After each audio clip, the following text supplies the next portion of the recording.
It's time to cook with Susan Beck, and today we're going to make an artisan bread, a light wheat artisan bread. And I have been using this cookbook to make my artisan bread. It's called Artisan Bread in 5 minutes a day. Now 5 minutes a day might be a little bit deceiving. I'm not sure I cared for the title of this book so much, but I can make it in 5 minutes in terms of making my dough, and I'm going to do that quickly here with you today. The difference is that can't be completely done in 5 minutes and ready to eat. I have to still let this bread rise for 2 hours. It is a yeast bread, and I also will need to bake the bread and so forth. So it's going to take a little more than 5 minutes to actually have fresh bread on your table. But let's take a look at what we need for this light wheat artisan bread. You don't need very many ingredients to make bread. You need some warm water. I have 3 cups of water that I put into the microwave for 2 minutes just to make it a little warmer than just out of my tap. I will be using 1.5 tablespoons of both kosher salt and my instant yeast. I will be using 5.5 cups of white flour and 1 cup of wheat flour. And here's the cookbook that I am cooking from today. So what is an artisan loaf of bread? Well, it might be a little more freeform. I'm going to make this on my pizza stone rather than in a pan. Basically can refer to any fresh homemade bread that's kind of oftentimes crusty on the outside and nice and soft on the inside. In fact, that's one of my favorite things about all the recipes I've tried, is that I think the texture of these has just been absolutely fantastic. I mean, I just love the crunch that I get on the outside of it, but then the inside is just so light and tender. So I'm putting into my bowl my 1.5 teaspoons of both my instant yeast, whichever you'd like to call it, and my salt. Now, instant yeast, what I love about this, I've never, and I'm not exaggerating, I've never had a loaf of bread fail ever since I switched to the instant yeast.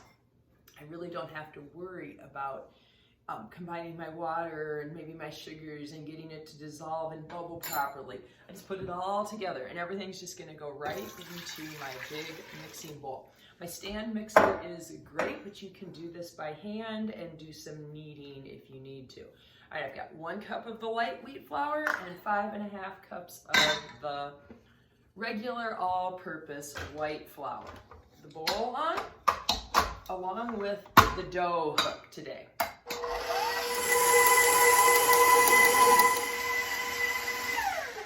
That's all there is to it. All right, notice it is a sticky dough. I'm going to just remove it from the stand mixer.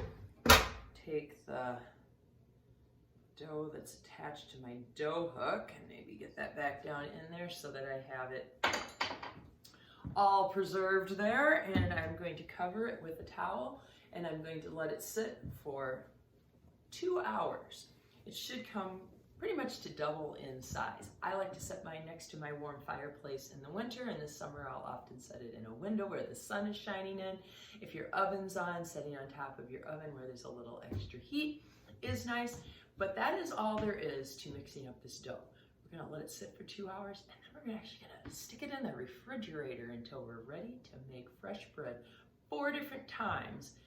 You got 10 days to use the dough. It should last that long in the fridge. That's the part I loved about this artisan bread recipe. Oh, look at that beautifully risen dough.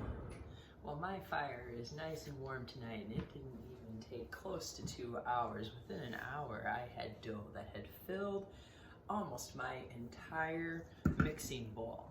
So we're going to go ahead and bake 1 of the 4 loaves tonight, and then we're going to put the dough into the fridge to store for up to 10 days to make the other 3 loaves. So for the loaf we're going to make, we're going to put a little parchment paper on a baking sheet, and then I'm just going to dust that with a little bit of my wheat flour on top of there. And then I'm just going to kind of just estimate. I mean, if you had a kitchen scale or something, you could actually weigh this out, but I am going to, sticky, make a loaf here of my dough. I'm going to set this loaf of bread back over in my warm spot by the fireplace. And I want this bread to sit and rise again for about 40 minutes. Halfway through that, after about 20 minutes, I'm gonna go turn my oven on to 450 degrees, and I am gonna put my pizza stone or my baking stone into the oven while it preheats for 20 minutes, 25 minutes. I want this to be really hot when I put it in. That's part of what will lead to this bread having just a great crusty outside.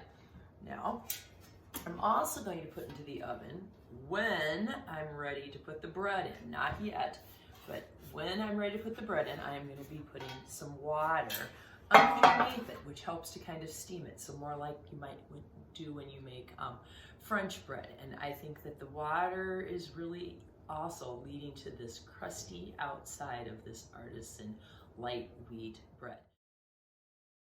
While the bread is rising, I'm going to take care of my extra dough. Now, I have made this when I first had it, and I just covered it with a towel and I left it in the refrigerator like that.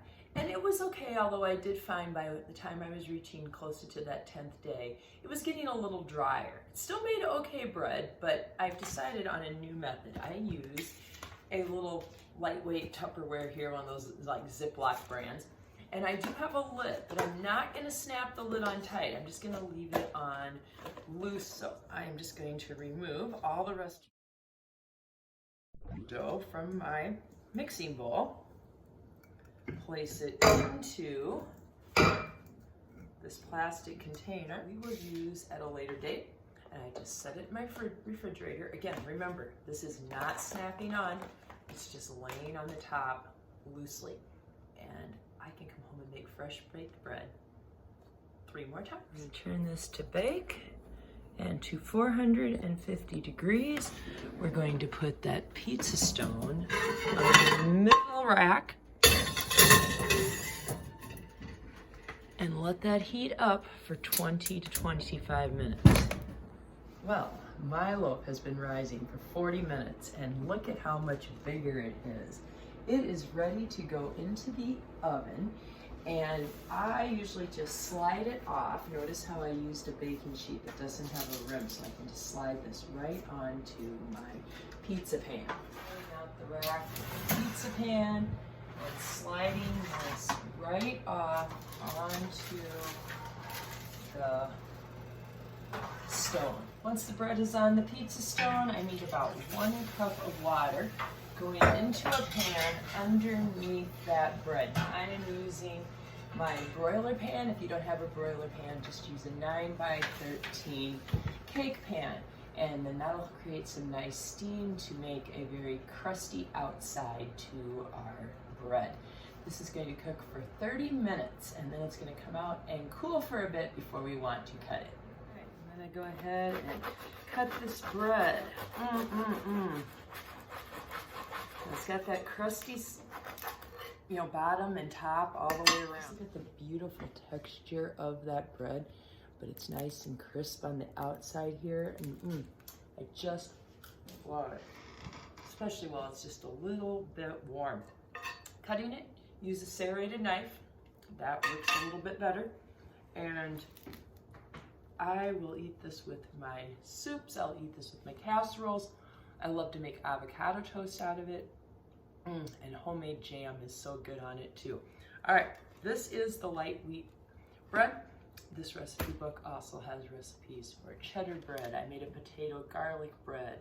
There's just plain white bread, and then lots of other fancier recipes that all work off of the basic idea of making lots of dough at once, saving it in the refrigerator so that you can make the rest of your loaves nice and warm to enjoy with every meal.